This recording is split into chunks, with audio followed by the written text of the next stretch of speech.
Alors, petit problème, voilà, là on commence à avoir un peu de froid. Bon, c'est pas trop le problème pour moi parce que maintenant j'ai mon chauffage neuf, donc il n'y a pas de souci. Par contre, il y a des petits problèmes en cascade. Là, il pleut, hein, et j'ai eu une petite infiltration. Alors très légère, je m'en suis rendu compte tout de suite, heureusement, au niveau d'un passage de câble. Donc je suis monté hier sur le toit, j'ai enlevé le joint que j'avais rajouté sur ce passage de câble déjà l'année dernière, et j'ai remplacé tout ça par du dip étanche. Et là ce matin, il pleut et c'est réglé. Donc merci encore à Neverland pour cet excellent tuyau. Voilà, si vous voulez quelques tuyaux sympathiques quand vous débutez le camping-car, ou même quand vous le débutez pas d'ailleurs, visitez la chaîne de Neverland, il y a beaucoup d'infos.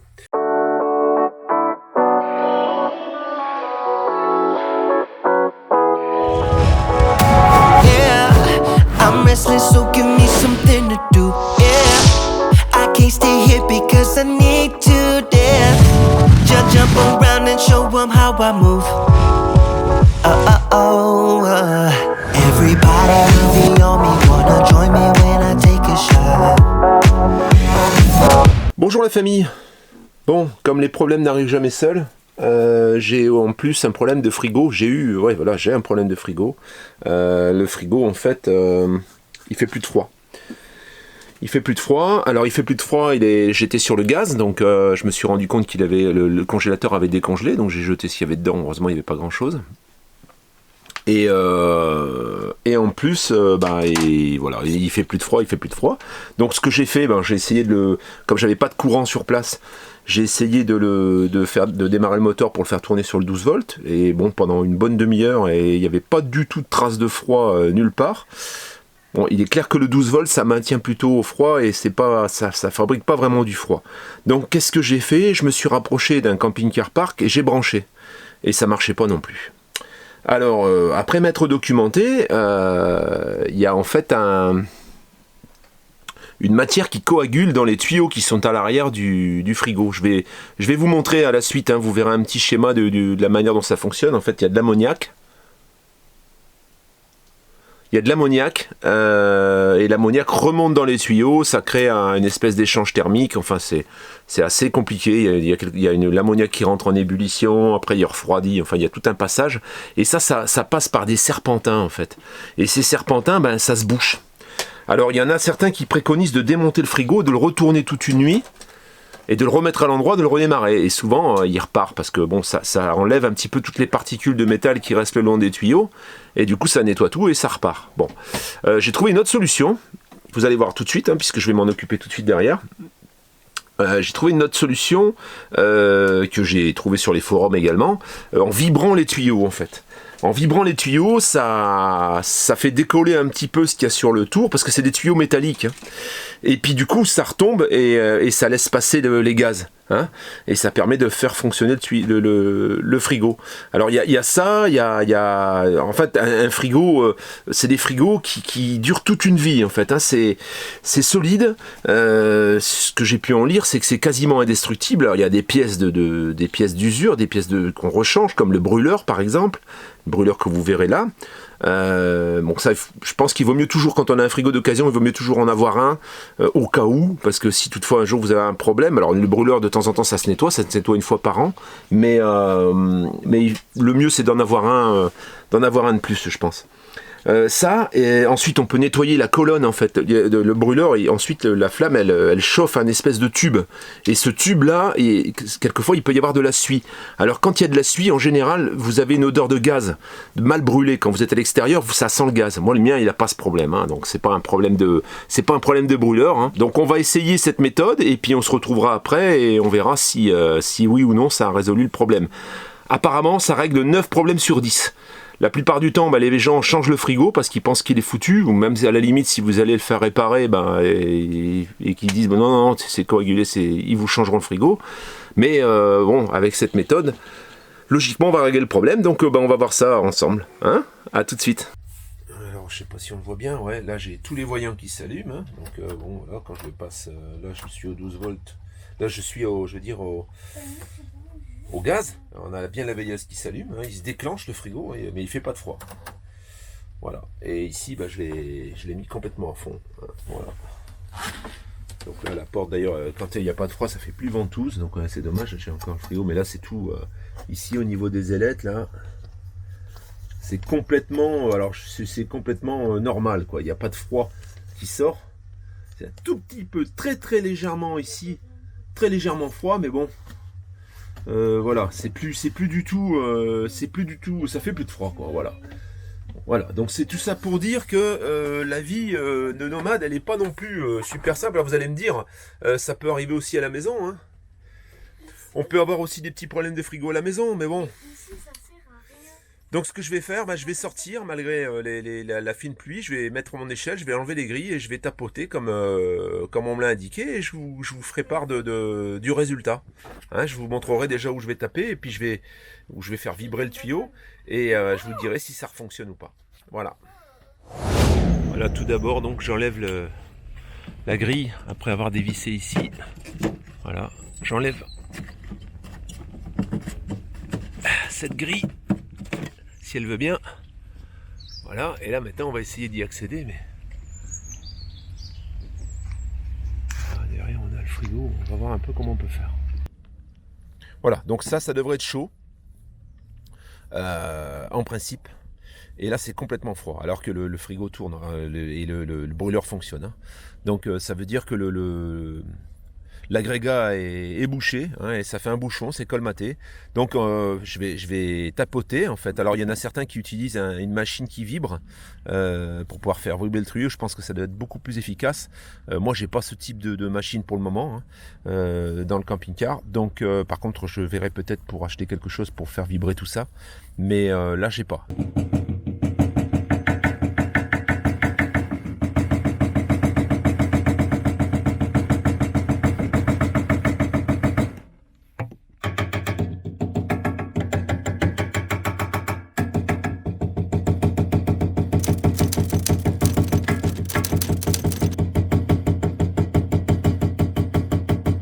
C'est bizarre parce que je commence à sentir de la chaleur là d'un coup. Je commence à sentir de la chaleur. Je me demande si j'ai pas un peu débouché quelque chose.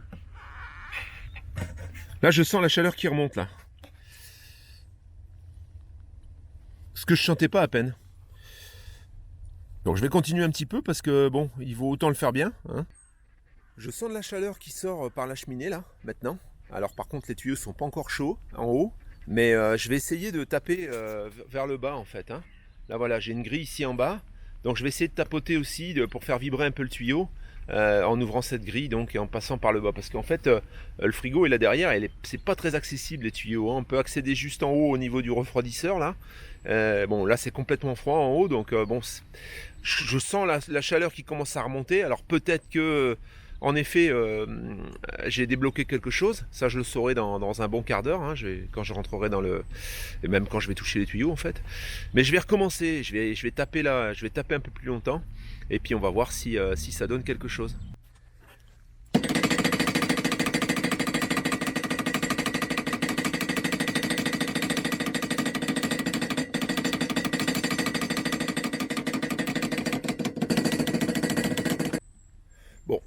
J'ai l'impression, mon fils vient de me dire, Tony, qu'il a mis la main dans le frigo et qu'il commence à sentir du froid sur la grille.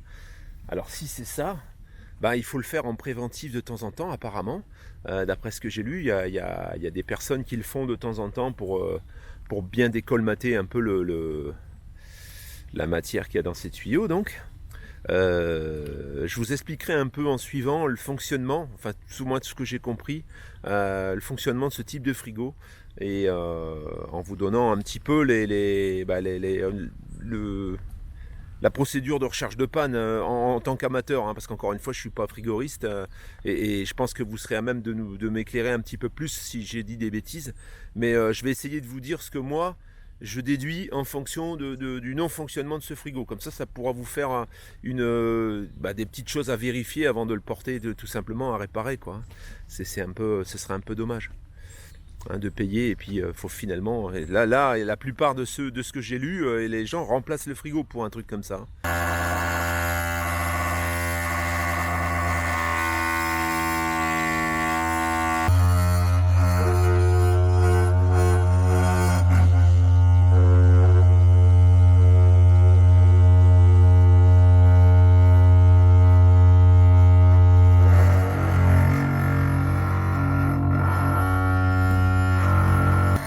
en a certaines qui reconnaissent trop ce que c'est.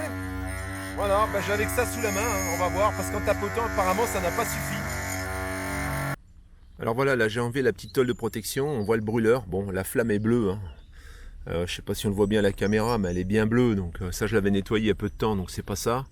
En préventif, je vais quand même changer toutes ces petites pièces, je vais les commander, on ne sait jamais. Mais ce que je peux dire déjà, c'est que là ça commence à chauffer. Hein, je touche le tuyau et là le tuyau est chaud, à peine il était complètement froid. Donc je pense que ça devait être même bouché peut-être un peu plus près d'ici, un peu plus près du brûleur. Parce que là ça remonte, ça commence à chauffer le tuyau. Bon là il n'est pas encore chaud, mais là il est bien chaud, alors que tout à l'heure il était complètement froid. Donc je pense que d'ici une bonne demi-heure, 1 heure, je devrais commencer à sentir le froid, j'espère. Hein, voilà, bon, comme quoi la méthode du petit manche caoutchouté, ça n'avait pas fonctionné tout de suite.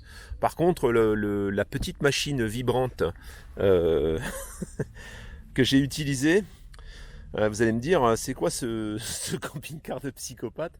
Il n'y a pas de machine pour vibrer, il n'y a pas de machine électrique, mais par contre, il y a un truc vibrant bizarre. Mais bon, voilà. En tous les cas, ça marche super bien. Alors, je le préconise de le faire en préventif et régulièrement. Ça décolmate un petit peu, apparemment, les tuyaux. Et il y en a il paraît qu'on fait repartir 9 frigos sur 10. Alors la cheminée non plus, hein. La cheminée ça pouvait pas être la cheminée parce qu'en fait ça sent pas le gaz, ça brûle très bien, il n'y a pas d'odeur de gaz. En fait quand il y a une odeur de gaz, c'est un problème de combustion, là il n'y a pas de problème de gaz, hein, et la combustion est bonne. Hein, alors je vous montre un petit peu, il y en a certains qui disent qu'ils vous démontent tout, il y en a d'autres qui passent un fil de fer à l'intérieur pour pouvoir le nettoyer la colonne, hein, le tube. Bon voilà, moi je vais pas m'embêter cette fois-ci avec ça. Parce qu'il pleut déjà et puis j'ai pas envie de faire ça maintenant. Mais je vais vous montrer par contre si un jour ça vous arrive. Voilà, donc là on voit le brûleur et là au-dessus on voit une colonne là, voilà un tube. Et ben c'est ce tube en fait, hein. Il faut démonter le brûleur, hein, pour éviter de le pourrir. Et il faut passer un fil de fer assez rigide dans la colonne en fait, dans cette colonne jusqu'en haut. Et puis la suie elle tombe en fait, hein. Voilà, ça fait un peu de suie. Normalement, hein. Bon ça je le ferai ultérieurement, je pense pas avoir besoin de le faire là tout de suite parce que là mon tuyau maintenant commence vraiment à être bien chaud et là c'est tiède maintenant, donc je pense que c'était ça, hein. Je vous tiendrai au courant. Ça n'a pas l'air très très rapide, hein. Mais bon je suppose qu'il faut au moins quelques heures avant d'avoir vraiment du froid dans le frigo, hein. C'est pas immédiat, surtout qu'il était complètement à l'arrêt là. Voilà. Je vais quand même essayer de revibrer ça quand il va pleuvoir un peu moins. Je le fais en préventif avec mon super accessoire. Voilà. Voilà. Alors maintenant on va contrôler, voir si tout fonctionne. Après la réparation qui était quand même assez rapide. Donc le frigo est allumé. Alors là il est sur le 220, mais sur le 220 le rendement est moins bon que sur le gaz, hein. Il est plus long à monter à monter dans le froid que quand vous le faites fonctionner au gaz. Au gaz ça fonctionne beaucoup mieux. Mais bon, ça fonctionne au gaz aussi, hein, j'ai essayé. Donc congélateur, eh bien il est parfaitement froid, hein, parfaitement froid. Alors il n'y a rien dedans parce que j'ai tout jeté. Et là on peut voir, hein, c'est bien marqué OK, vous voyez, voilà. Et le frigo, donc on sent la porte là qui fait bien ventouse en fait, hein. Là on sent qu'il y a vraiment du froid, hein. Voilà, tout est bien froid. Tout est bien froid. C'est bien. Toutes les parois sont bien froides. J'ai même l'impression qu'il marche mieux qu'avant en fait. Voilà, donc solution concluante, ça fonctionne. Pas besoin de retourner le frigo pour pouvoir le faire fonctionner, pour le faire repartir. Alors c'est une méthode qui fonctionne aussi apparemment, et c'est une méthode qui est plus connue. Les gens pratiquent plus comme ça, ils démontent le frigo, ils le retournent toute une nuit et ils le remettent à l'endroit. Là ça évite de démonter le frigo. Le petit coup de marteau, ou le petit coup, moi j'ai tapé avec un manche de clé à cliquer qui est en caoutchouc pour éviter d'abîmer les tuyaux, mais les tuyaux sont très solides, hein. Ils se perforent jamais, hein, d'après ce que j'ai lu. Il n'y a jamais de perforation. Je pense que c'est quand même mieux de vibrer le tuyau. Alors bon, moi j'ai un accessoire magique. D'ailleurs, je me rappelais même plus que j'avais ça dans le camping-car qui pouvait faire affaire. Donc ça a fait affaire. Vous avez aussi ces petites machines, ces petites scies. Vous savez, il y a des petites scies qui vivent à 22 000 tours qu'on peut acheter, je pense, chez Brico, pas trop cher. Je pense que ça vaut une trentaine ou une quarantaine d'euros. Et il y a une lame en demi-rond, en demi-cercle, qui fonctionne comme ça tourne à 22 000 et là je pense qu'avec ça c'est encore plus efficace. Que les pièces en fait, les pièces d'usure, c'est le brûleur, hein. Brûleur et un gigler en fait, il y a une bougie, ça c'est des pièces d'usure qu'on remplace de temps en temps. Ça peut arriver qu'on les remplace, et il y a une sonde, c'est pas une sonde, c'est une résistance. C'est les résistances électriques en fait, hein, les résistances électriques en 12 volts et en 220 volts qui permettent de remplacer le gaz, hein, la chaleur de la flamme quand vous fonctionnez avec le 220 ou avec le... Ça c'est des choses qu'on peut avoir à remplacer aussi. Si par exemple vous avez le frigo qui fonctionne au gaz et pas au courant, pas à l'électricité, ça peut être éventuellement cette fameuse résistance qui est dans la colonne en fait, hein. Vous avez le gicler, je vous montre tout ça hein, ensuite sur l'écran, hein. Vous avez le gicler le brûleur, vous avez le brûleur qui est en bas de la colonne, et dans cette colonne là c'est tout isolé, il y a deux résistances en fait, et ça peut être ces résistances là aussi, hein, quelquefois. Voilà. Donc voilà schématiquement qu'est-ce qui se passe derrière votre frigo. Donc ici vous avez le brûleur à gaz, hein, vous voyez où j'ai la flèche bleue là, hein. Vous avez le brûleur, donc ce que je vous montrais tout à l'heure, hein, ce brûleur donc diffuse de la chaleur dans cette colonne en fait. C'est cette fameuse colonne donc qu'on nettoie un petit peu avec un gros fil de fer, hein, quand on veut éviter de le démonter. Il y en a certains qui les démontent, hein. Voilà, donc on a une température qui fait environ 100 degrés là-dedans. Donc c'est tout isolé, hein. C'est un espèce de gros tube qui, je sais pas quel diamètre il doit faire, mais il doit faire au moins 80, je pense. Et dedans on a le petit tuyau, donc la colonne que je vous ai montré, donc voilà. On a les deux résistances ici sur le côté, une résistance en 230 volts et une résistance en 12 volts. Ça permet de chauffer cet échangeur quand on utilise ou le courant ou le 12 volts. C'est pour ça que vous voyez, ces résistances sont sur le côté, donc forcément le rendement est moins bon, hein. Ça chauffe, alors ça chauffe, ça fait de la vapeur d'ammoniac en fait. En fait là on a une solution ici en bas forte en ammoniac, voilà, qui est ici en bas. À l'intérieur on a voilà, c'est un échangeur de température liquide, hein, c'est indiqué là on a environ 40 degrés. C'est pour ça que là c'est le tuyau que je touchais et je disais dans la vidéo que ça commençait à être chaud, hein, voilà. Alors où ça colmate, c'est souvent dans ces tuyaux ici, hein. Voilà, c'est là où on a l'absorbeur, donc c'est cette fameuse matière en fait, hein. Voilà, et qui empêche en fait les vapeurs d'ammoniac de remonter apparemment, ou de circuler, hein. On a les vapeurs d'ammoniac qui remontent ici. Là, il y a un condensateur. Alors bon, tout vous expliquer, ça va être compliqué parce que je maîtrise pas tout, hein. Là, vous voyez en haut, les tuyaux que je touchais en haut, tout au début, avant l'intervention, normalement ils font 70 degrés. Moi, ils étaient complètement froids. Il y a des évaporateurs, hein, un évaporateur basse température, un évaporateur haute température. Voilà, le système est quand même relativement simple parce qu'il n'y a pas de compresseur, hein. Donc tout se fait par une circulation en fait de gaz, hein. L'ammoniac qui devient une vapeur d'ammoniac en fait avec le chauffage, et tout ça remonte ensuite en haut, ça redescend, ça se refroidit, ça fait un circuit, hein. Les choses qui risquent de déconner sur ce frigo, c'est alors dans le cas où par exemple où votre frigo ne fonctionne pas au gaz, par exemple, et fonctionne au courant, au 230 volts. Et ben, ça sous-entend qu'il y a un problème au niveau du brûleur ou au niveau de la colonne, hein. Donc, ou le brûleur est à remplacer, à nettoyer, gigler à nettoyer, ou alors il y a la colonne qui est bouchée avec la suie, et du coup, il y a ça à nettoyer. Voilà. Bon, ça c'est le premier. Alors, attention, ce que je vous dis, c'est pas non plus, ça peut être autre chose, hein, mais c'est les premières choses à regarder si vous voulez le faire vous-même en fait. Si le frigo fonctionne au gaz et pas au courant, eh ben, on regarde d'abord les résistances, hein. Si par exemple ça fonctionnait au 12 volts et pas au 230, ou que ça fonctionnait au 230 et pas au 12 volts, c'est qu'il y a une des deux résistances qui HS, hein, certainement. Au départ, c'est ce qu'il faut contrôler au début, hein.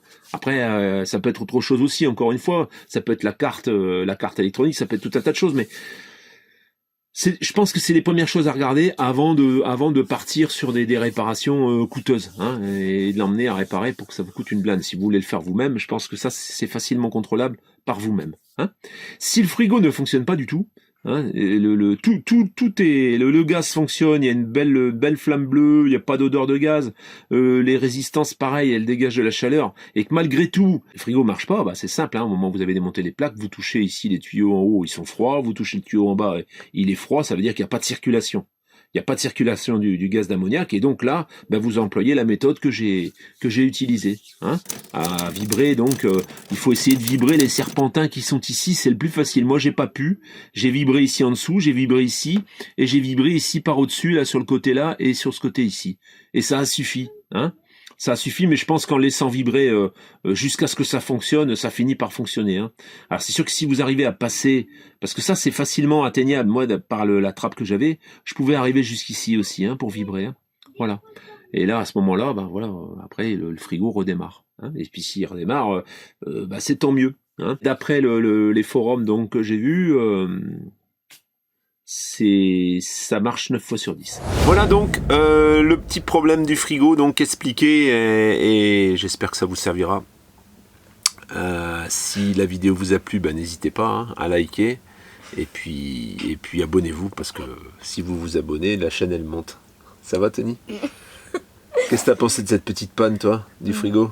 C'était embêtant quand même parce qu'on a dû jeter beaucoup de... on a jeté juste le congèle. Oui, quoi, un peu, on a dû jeter le congèle quand même. Voilà. Du coup, ça fait des frais pour rien. D'accord. Voilà. Et toi, Alice, qu'est-ce que tu as pensé de ça, ce problème du frigo? J'ai dit, pourquoi papa, il vient pas avec nous, jouer avec nous? Parce que, je sais pas, moi, il est en train de faire quoi? D'accord. Et est-ce que c'est toi qui vas aller vider la cassette? Non. T'es sûr que tu veux pas vider la cassette? Non. Tony, tu vas aller vider la cassette? Non, ça allait. D'accord. Enfin, bon, en plus, c'est moi qui vais m'y coller alors. Voilà. Ok. Bah écoutez, alors on vous dit à bientôt. Prochaine vidéo lundi. Et on va traiter des camping-cars qu'on achète en dehors de nos frontières, c'est-à-dire en Europe. Hein, et je vais traiter ça voilà, pour vous montrer un petit peu ce que j'utilise comme site et puis les démarches. Voilà, donc... si c'est pas déjà fait, mettez un pouce bleu et abonnez-vous. Ah, ça c'est bien dit. On vous laisse. Ciao, ciao, à tout bientôt. Bye bye.